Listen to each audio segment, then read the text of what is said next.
സാഫല്യം ഭാഗം 3. കഥയിലേക്ക് പോകുന്നതിന് മുൻപ് നിങ്ങൾ ആദ്യമായാണ് ഈ ചാനൽ കാണുന്നതെങ്കിൽ ചാനൽ സബ്സ്ക്രൈബ് ചെയ്ത് ബെല്ലൈക്കൺ ക്ലിക്ക് ചെയ്ത് നോട്ടിഫിക്കേഷൻസ് എല്ലാം ഇനേബിൾ ചെയ്യാൻ മറക്കരുത്. കൂടാതെ കഥ ഇഷ്ടമായാൽ നിങ്ങളുടെ ഒരു ലൈക്കും കമൻറ്റും പ്രതീക്ഷിക്കുന്നു. ഇനി നമുക്ക് കഥയിലേക്ക് പോകാം. ഇന്ദുവിന് നേരെ ചീറിയ ആദിത്യൻ പെട്ടെന്ന് തന്നെ ശാന്തനായി. എന്തോ നഷ്ടപ്പെട്ടതുപോലെ അവൻ ബെഡിലേക്ക് കയറി ബെഡ്ഷീറ്റും തലയിണയുമെല്ലാം വലിച്ചിട്ടു. ഒടുവിൽ തലയിണയുടെ അടിയിൽ സൂക്ഷിച്ചിരുന്ന ചെറിയ ബാഗ് കണ്ടതും അവൻ അതിനെ തൻ്റെ നെഞ്ചോട് ചേർത്തു. അവൻ്റെ അധരങ്ങൾ അപ്പോഴും ലച്ചുവെന്ന നാമം മാത്രം ഉരുവിട്ടുകൊണ്ടിരുന്നു. നോക്കണ്ട, ഒരുപാട് നാളായിട്ട് ഇങ്ങനെയാ. നഷ്ടപ്പെട്ടതോർത്ത് നീറി കഴിഞ്ഞപ്പോൾ എപ്പോഴോ ഏട്ടൻ്റെ മനസ്സ് കൈവിട്ടുപോയി. ഏട്ടൻ്റെ ലോകത്തിപ്പോൾ വേറെ ആരുമില്ല. മനസ്സുകൊണ്ടിപ്പോൾ ഏട്ടനാ പഴയ അപ്പൂട്ടനാ, ലച്ചുവിൻ്റെ മാത്രം അപ്പൂട്ടൻ. നീ പോയതിനു ശേഷം ഏട്ടൻ ആരോടും മിണ്ടിയിട്ടില്ല. ഒറ്റയ്ക്കൊരു മുറിയിൽ തന്നെയായിരുന്നു. രാത്രിയിൽ ആ മുറിയിൽ വെളിച്ചം കണ്ടിട്ടേയില്ല.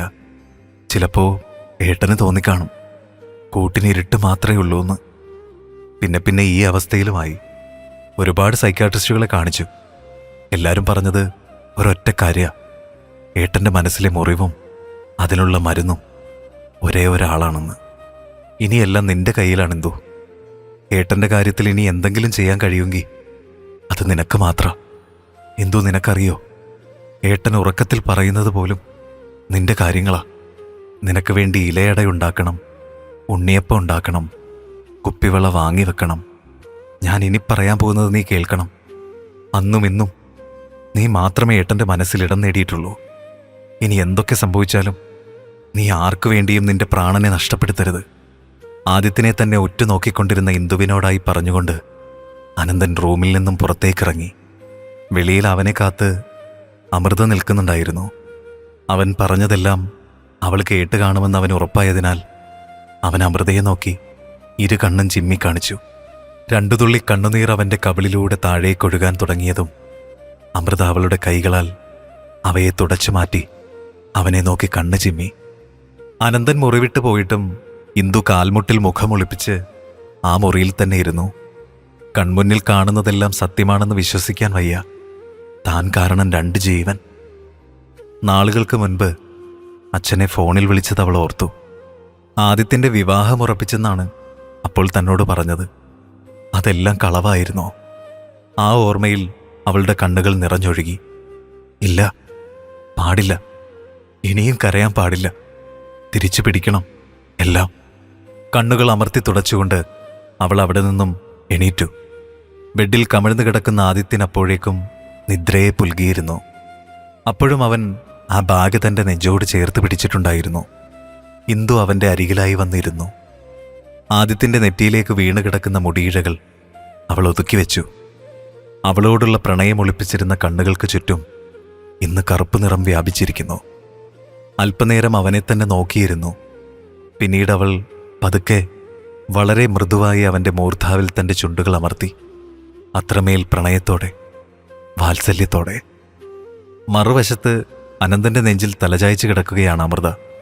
ഒരു കൈകൊണ്ട് അവളെ ചേർത്ത് പിടിക്കുകയും മറു കൈകൊണ്ട് അവളുടെ മുടിയിലൂടെ വിരലോടിക്കുകയുമാണ്.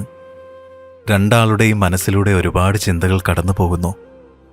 അനന്തൻ്റെ ചിന്തകൾ ഇന്ദുവിനെപ്പറ്റി ആയിരുന്നെങ്കിലും അമൃതയുടെ ചിന്തകൾ മുഴുവനും ഇന്ന് വീട്ടിൽ നടന്ന സംഭവങ്ങളെക്കുറിച്ചായിരുന്നു.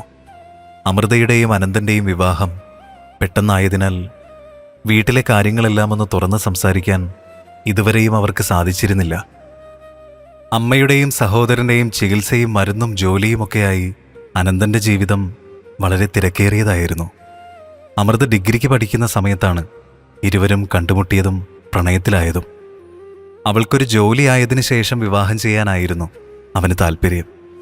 എങ്കിലും 21 വയസ്സിൽ വിവാഹം കഴിഞ്ഞില്ലെങ്കിൽ പിന്നീട് നടക്കില്ല എന്ന ജോത്സ്യൻ്റെ ഒരൊറ്റ പ്രവചനം ഇരുവരുടെയും വിവാഹം നേരത്തെ കഴിയാനിടയാക്കി. അമൃത മേലേപ്പാട്ട് തറവാട്ടിലെ മരുമകളായി വന്നിട്ട് 2 മാസം പോലും തികഞ്ഞിട്ടില്ല. എടോ, ഉറങ്ങിയോ? ചിന്തകളിൽ മുഴുകിയിരുന്ന അമൃതയെ അവൻ തട്ടി വിളിച്ചുകൊണ്ട് ചോദിച്ചു. ഇല്ല ഏട്ടാ. എന്താ ഏട്ടാ? അവൾ നെഞ്ചിൽ നിന്നും അവനെ മുഖമുയർത്തി നോക്കിക്കൊണ്ട് ചോദിച്ചു. താൻ ഫുഡ് കഴിച്ചിട്ട് നേരത്തെ കിടന്നോ? എനിക്ക് നാളെ വെളുപ്പിന് ഒരു സ്ഥലം വരെ പോകണം. അതുകൊണ്ട് ഞാൻ കിടക്കാൻ ലേറ്റാവും. എവിടേക്കാ പോകുന്നേ? അതൊക്കെ പോയിട്ട് വന്നിട്ട് പറയാടോ. അമ്മു. എന്താ ഏട്ടാ? തനിക്ക് എന്നോട് ദേഷ്യമുണ്ടോ? തന്നോട് ഇതൊന്നും പറയാത്തതുകൊണ്ട് നിനക്ക് തോന്നുന്നുണ്ടോ ഞാനിതെല്ലാം മനഃപൂർവ്വം നിന്നിൽ നിന്നും മറച്ചു വെക്കുന്നതാണെന്ന്? ഇല്ല ഏട്ടാ, എനിക്കറിയാം ഏട്ടൻ എന്നോട് അങ്ങനൊന്നും മറച്ചു വെക്കാൻ പറ്റില്ലെന്ന്. ഇനി എന്നോട് പറയാതിരുന്നിട്ടുണ്ടെങ്കിൽ തന്നെ അതിന് തക്കതായ എന്തെങ്കിലും കാരണം കാണും. അതുകൊണ്ട് തന്നെ എനിക്ക് ഏട്ടനോട് ദേഷ്യമൊന്നും തോന്നിയിട്ടില്ല. അമ്മോ, നമ്മളുടെ എൻഗേജ്മെൻറ്റ് കഴിഞ്ഞിട്ട് ഞാൻ തന്നെ വിളിച്ചിരുന്നില്ലേ? ഒന്ന് കാണണമെന്ന് പറഞ്ഞത് ഓർക്കുന്നുണ്ടോ? ആ ഉണ്ട് ഏട്ടാ. പക്ഷേ അതിന് പറ്റില്ലല്ലോ. ഏട്ടൻ അന്ന് വേറെ എവിടേക്കോ പോയില്ലേ?